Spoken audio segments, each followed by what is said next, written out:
investigation, as you said earlier. You are in that stage already. So I reiterate the question, can the Chief PNP impose that sanction on them? Restrictive custody. Hindi lang sa kanila, pati na rin marahil sa mga binanggit na pulis ni Ginoong Espinosa o sino mang mababanggit na pulis ng sino mang drug lord na nangungumpisal. Pwede po ba yan? Sir? Under the law, Yes. Yes, Your Honor. I go back to General De La Rosa. Sir, will you impose that sanction on these personnel? I heard you earlier, ang sinabi niyo po yata ay nirelieve sila sa pwesto nila at iniimbestigahan sila. But have they been placed under restrictive custody or will you place them under restrictive custody given that there is already legal basis for you to do so at this point in time? Yes, Your Honor. Right away after this hearing, Your Honor, I will do that. Thank you, Your Honor. Thank you, General De La Rosa. Another question for General De La Rosa. Restrictive custody meaning sa kampo lang sila. Tama ba? Yes, Your Honor. Is that your understanding? Yes, Your Honor. I will confine him at Camp Crame, Your Honor. So within Camp Crame, Yes, Your Honor. hindi pwedeng umuwi. Yes, Your Honor. Unless kinakailangan talaga, Your Honor, then magpapaalam sa akin, gagawin ko yan at ipapabantayan ko. Your Honor. That is with respect to the PNP personnel charged under IAS with respect to the killing of Mayor Espinosa. What about General De La Rosa, yung mga pulis na binanggit? Ang daming binanggit na pulis ni Ginoong Espinosa. Ano po ang magiging procedure doon? IAS muna at pag may administrative case na sa IAS, restrictive custody ulit. Pwede po bang ganun? Yes, Your Honor. Thank you, General De La Rosa. Just one more point for General De La Rosa, Mr. Chairman. Totoo po ba na nasuspende si Colonel Marcos noon sa pwesto niya sa CIDG sa unang bahagi ng taong ito? O continuous po ba ang serbisyo niya doon mula nung na-assign siya doon? Was he relieved at any point in time earlier this year? Before itong nirelieve ko siya, Your Honor, finally, mayroon pa akong na-issue order na i-relieve siya. Doon. Kailan po? Nung bumalik sila Colonel Ferro galing sa Abu Dhabi, nung nahuli na nila si Kerwin doon at nakakuha sila ng information, yung sinasabi ni Kerwin na nagbigay siya ng pera kay Colonel Marcos. So sabi ko, decision ko, kailangan lahat ng tao na ginagamit natin sa war on drugs, ay clean slate tayo. Yung walang tama. So since mayroong information about that, pinisyon ko silang order na i-relieve sa IDJ, Your Honor. Patay na po si Mayor Espinosa nito. Hindi pa po, Your Honor. Hindi pa. Nakabalik ko si Corbin, patay na yung tatay niya eh. Tapos namatay yung father niya. Ha? November 5 namatay. Nahudakpan siya. October 17. So hindi pa, Your Honor. Hindi pa. Hindi pa. May I ask Colonel Marcos, have you been continuously serving as CIDJ in Region 8 or was it at any point in time cut? Hindi po ito nakat, sir, pero yung sinasabi pong suspension ko, I was able to receive a decision coming from INSERPO. It was a case way back 2012 when I was the station commander of Malate. My men were charged and I was charged with command responsibility. But the decision of the suspension was decided in absentia. So nasa Region 8 na po kayo? Oo, hindi ako. I was not informed about the case. So nung Hindi bumaba ako po yung nakasagot. desisyon na suspendido na kayo, It was- na-relieve kayo? Pero hindi po ganun ang proseso, sir. Kasi pag nagkaroon po ng decision, kahit po in absentia, at that time that I was informed, I have the right to submit a motion for reconsideration, in which I did. So which you did? Yes, sir. So you were never, your service as CIDG Region 8 was never... It was not cut off, sir, because magkakaroon pa uli ng recommendation based on my motion. So hindi nga ho kayo na-relieve o na-suspende ng mga panahon yan? Tuloy-tuloy yan? Based on the suspension, sir, hindi po. Based on any other order? But, Based po sa order, meron akong order ng CIDG na issue na relief pero it was eventually nullified because of the misunderstanding na yung decision ng NCRPO is final na. Pero hindi pa pala. Hindi pa po yung final because I have to file a motion for reconsideration within 10 days. So may order of relief po kayo na sabi nyo nga, base sa misunderstanding. Anong Yes, sir. petsa po yung order of The relief? way I understand it, sir. Ano ganun po yung petsa ng order of relief? Hindi ko po matandaan, sir. Anong buwan po? Itong ano lang, October? October yata, sir. Hindi ako sigurado sa date. So siyempre, nung bumaba yung order of relief, sumunod kayo. Order yun eh. Opo, sir. At nung naliwanagan, bumalik kayo. Yes, it was nullified, sir. Nung nanalify na, bumalik po kayo. Yes, sir. Anong araw po kayo nakabalik? Actually, it was nullified on the same day, sir. On the same day that you went back? Yes, sir. What date was that, sir? Hindi ko talaga, sir, pasensya na, hindi ko matandaan, sir, yung petsa.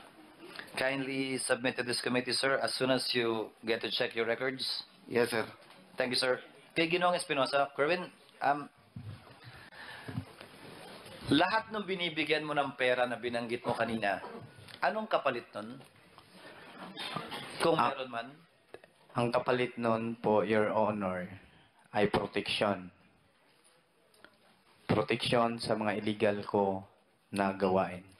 Nabanggit mo kanina yung tungkol sa mga pulis. Sasabihin sa'yo kung saan yung checkpoint, kailan may checkpoint. O yan. Isa na yan. Ganyan. Ano pa? Oh. Yan po, Your Honor. Ano pa?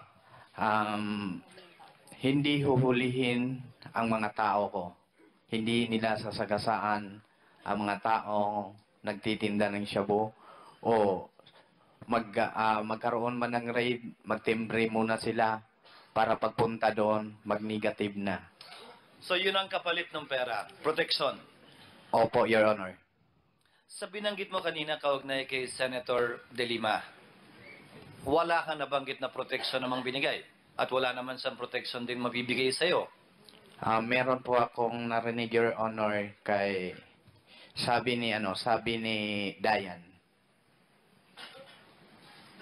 na protection sa illegal na droga na negosyo ko. Pero sa tinagal-tagal mo nagnenegosyo na, kinailangan mo ba ang protection sa taas na ganun kataas? Di ba ang kailangan mong protection? Pulis.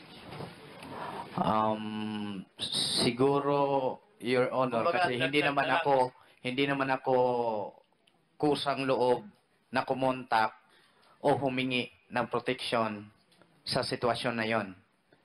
Sila ang kumontak sa akin para sa... So ikaw, nagmagandang loob ka na lang. Kumbaga, pera lang to, sige na, baka sakali. Dahil po sa binanggit na pangalan ni Ronnie Dayan po, Your Honor, may pangalan po. So, ano ko na yon, pagkakataon ko na meron akong contact sa taas. Pero walang pagkakataon na nagamit mo yon. Wala pa, Your Honor. Wala. Wala. Wala na. Hindi wala pa. Wala na. Wala na. Nabanggit mo rin kanina, walang kinalaman sa droga ang tatay mo. Kung wala siyang kinalaman sa droga, ba't siya papatayin? Siguro sa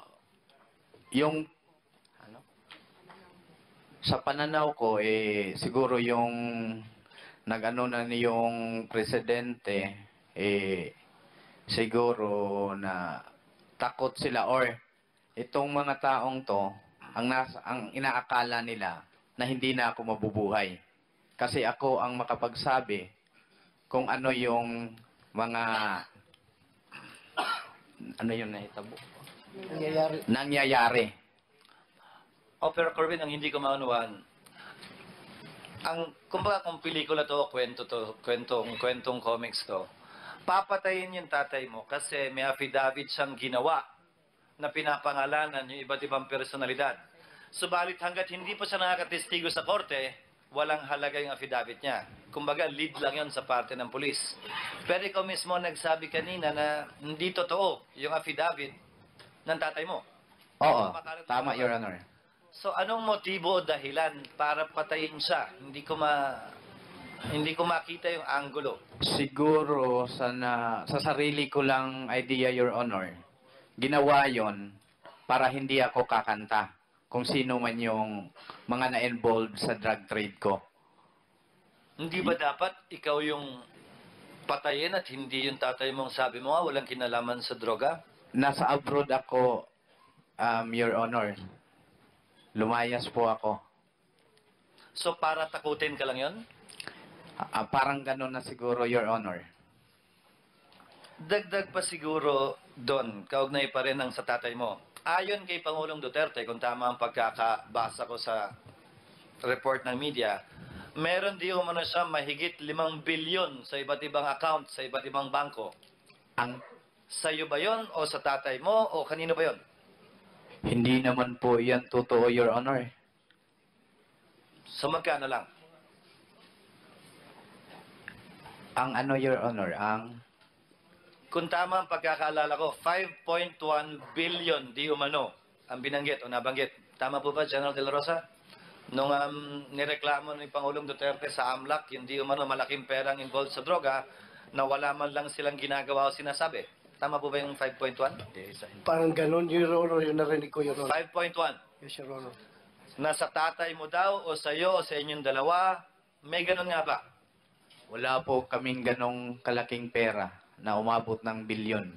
Magkano ang pera nyo sa bangko, sa iba't ibang accounts, kung pwede mo sabihin? Sa ngayon,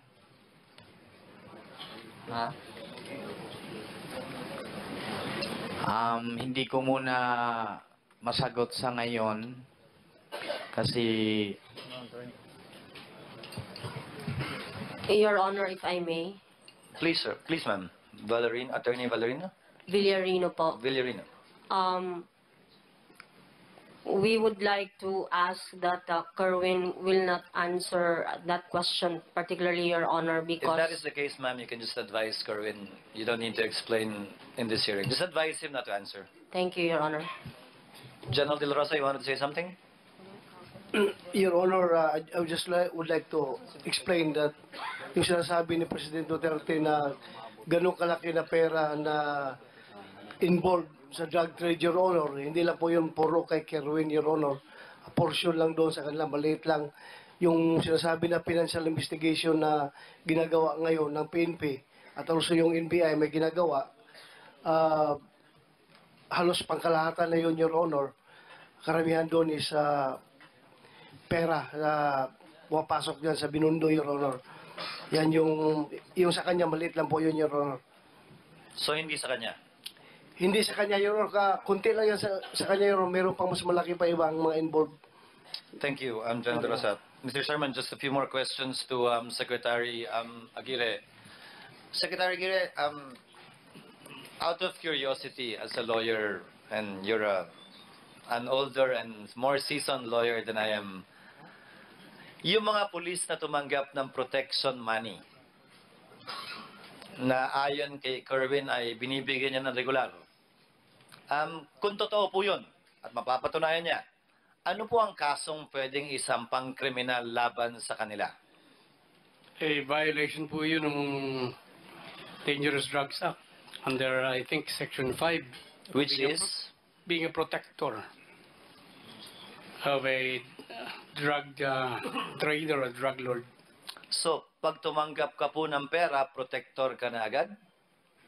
Because that's the reason why the money is being given to you, so that there will be protection in his trade. Should there be overt acts of such protection? I think it's no longer necessary. Paano pag inestapa siya? Meaning, tumanggap ng pera galing sa kanya, pero hindi naman siya pinrotektahan. Nung may checkpoint, hinuli naman. So, nagreklamo si Kerwin. Sabihin niya, ba't mo kayo hinuli? Di ba meron ka? Sabihin niya, hindi kasi nakalusot hindi ko nalaman I think it's material already whether the government official, the protector, is going to fulfill his promise or not, as long as there was an agreement. This would not fall under the anti-graft law. It could also. In addition to, In addition, there could be two cases. As a matter of fact, in the several cases, the 4 cases filed before the DOJ